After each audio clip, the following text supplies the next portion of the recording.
Hi guys, welcome back to my channel. This is episode 16 of AWS tutorials. Today we will see how dead letter queue works and how to implement this. So guys, this is going to be our flow diagram today. Producer will send a message to AWS SQS. This is going to be our standard queue. Then Lambda will poll the message from SQS, and while processing that message, if Lambda fails, then after the visibility timeout, that message will again be visible in SQS.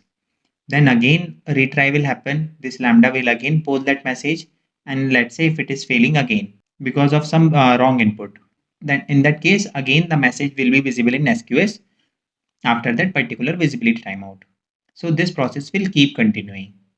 Now to stop such kind of loop where the input is in bad format, we can implement dead letter queue. So with dead letter queue, what will happen? We can configure after how many retries we can send that message to dead letter queue.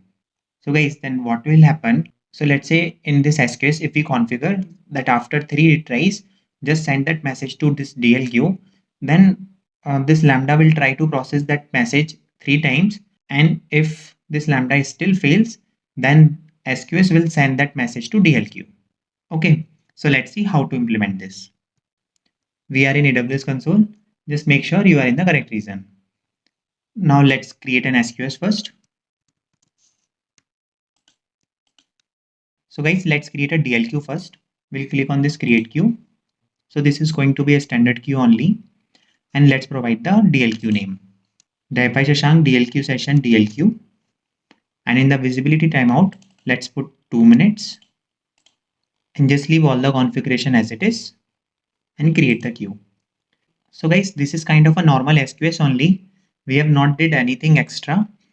The only thing is we just need to attach this DLQ in the main SQS. Okay, so let's create the main SQS.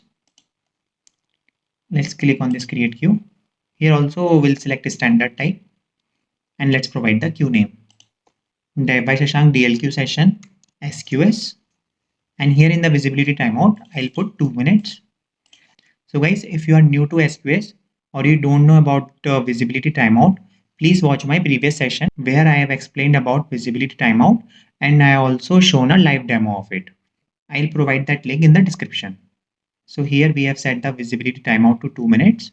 So now here if Lambda is not able to process that message will be visible again in this SQS after 2 minutes.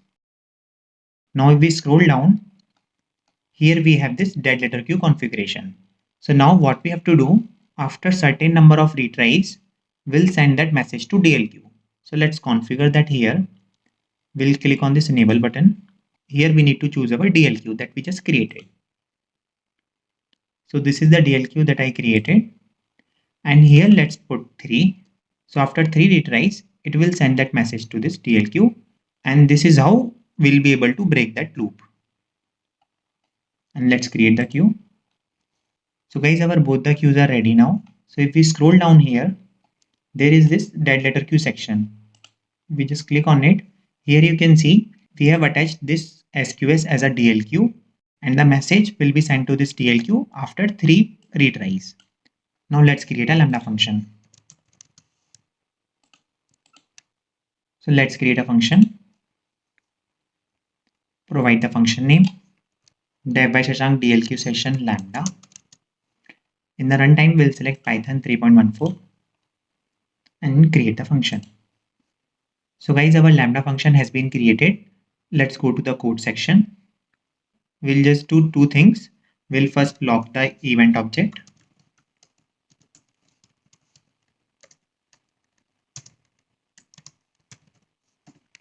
And here, instead of this return statement, we'll raise a custom error.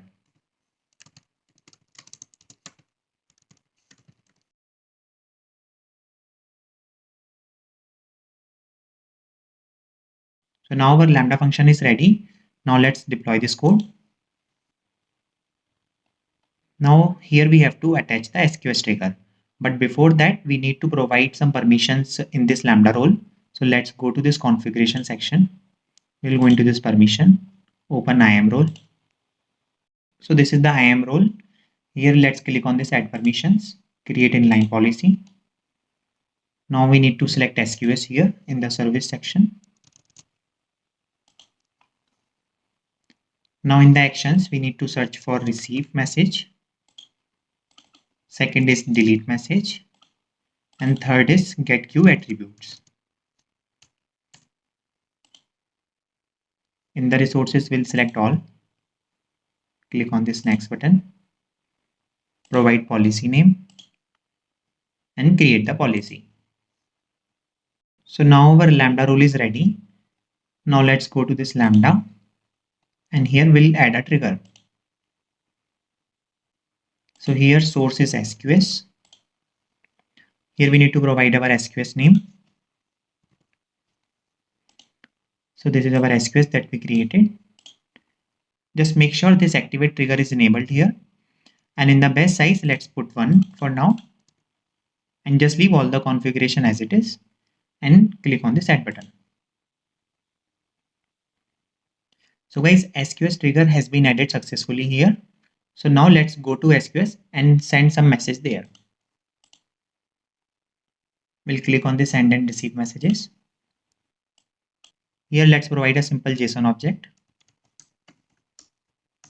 I'll write order ID as 1, 2, 3 and action as process. And now let's click on the send message. So here the message has been sent successfully. Now let's go to Lambda and check its CloudWatch logs. Here we'll go into this monitoring section. We'll open CloudWatch logs. Here let's open this log stream. And here if you see, it has logged the event. And in the first attempt, the approximate receipt count is 1. And if you see here, this is the body. Order ID is 1, 2, 3 and action as process. And it has raised an exception here. Now let's click on this resume button. It will gonna retry it after 2 minutes. So let's wait for 2 minutes. So guys, after 2 minutes, this Lambda is again try to process that message. So if you see here, it has logged this event. And this time the approximate receipt count is 2. And if you see here, the body is same only. And again, it has raised an exception. Now it will gonna try it one more time. So let's wait for 2 more minutes. So guys, after 2 minutes, this Lambda again tried to process that message. So if you see here, earlier it processed it at 1918. Now it's 1920 and it has tried to process that message again. If you see here, this time the approximate receipt count value is 3. So this is the maximum receipt count that we have set it in our SQS. Okay, and if you see here, this is the same body and again it has raised an exception. So guys, if you see here, this is the message ID and this message ID helps in identifying a specific message. So if we see here, let's do Control F. So this message ID was same in all these events. So now let's go to SQS. Now let's open DLQ here.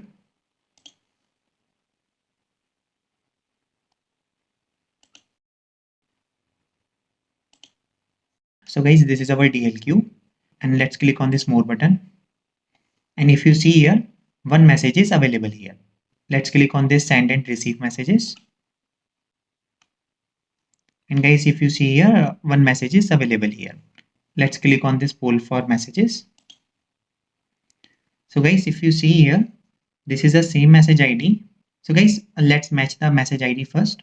We'll go into this CloudWatch and here let's copy this message ID. Now if we do Control F here, so this is the same message ID. Okay, now let's open this message.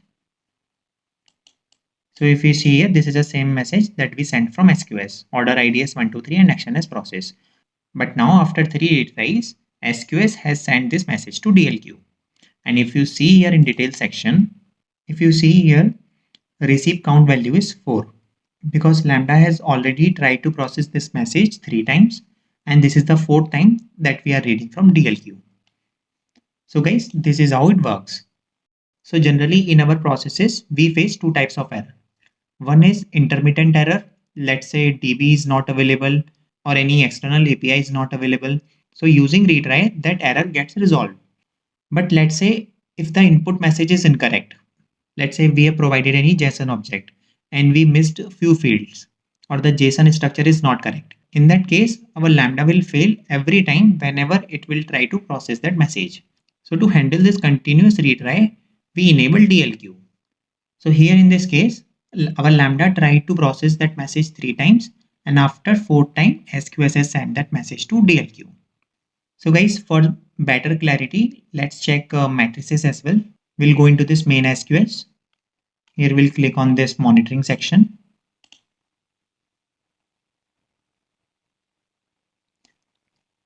Here let's scroll down. So this is the metric number of messages received. Let's expand it. And here I'll select 15 minutes. So guys, if you see here at 1916, we pushed a message to this SQS. After that, Lambda polled that message, but it failed to process that message. So at 1918, that message was again visible in SQS. Again, Lambda polled that message and it failed to process it. Then again at 1920, that message was again visible in SQS. Then again Lambda polled that message and again it failed to process that message. So now 4th time, this message was not available in SQS. It went to DLQ. So if you see here at 1920, it received that message last time. So now let's check the DLQ metrics now. We'll go into this monitoring section.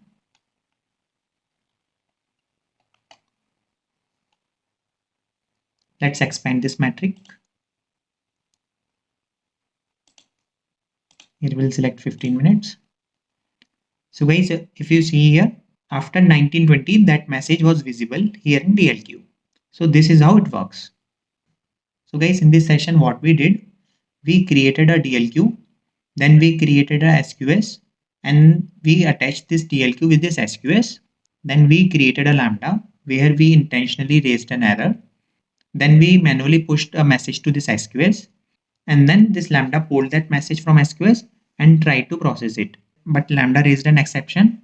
That message was visible again in SQS after 2 minutes. Then again Lambda tried to hold that message and process it, but it failed again. Then again after 2 minutes, that message was visible in SQS. Then last time Lambda again tried to hold that message. Again it failed, and again the message was sent back to this SQS. But this time this SQS sent that message to this DLQ. So guys, this is how we can stop this continuous loop for all the incorrect inputs. So now guys, if this concept is clear to you, please put a thumbs up in comment box. So thank you guys for watching this video. So guys, in the next video, we'll see standard SQS versus FIFO SQS. And if you like this video, please subscribe the channel and press the bell icon. And if you have any doubt, just drop it in the comment box.